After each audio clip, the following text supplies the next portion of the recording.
Hello guys, in this video I'm going to show you how to get a streak freeze in Duolingo. First you have to open up the application. Here it opens up in the home menu where we have our lessons. From here we just go into the top row and tap on the gems. And here we can tap on streak freeze to buy a streak freeze.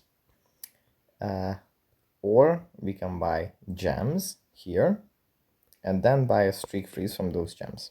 Also we can buy a streak freeze by tapping on the fire icon, and at the top, if you are out of streak freezes, we can tap on get more and refill these for 400 gems.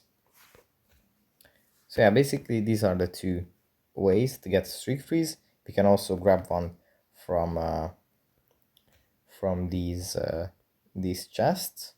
Usually they give us either gems or streak freezes, or if we complete a number of lessons, we might receive streak freeze as a reward.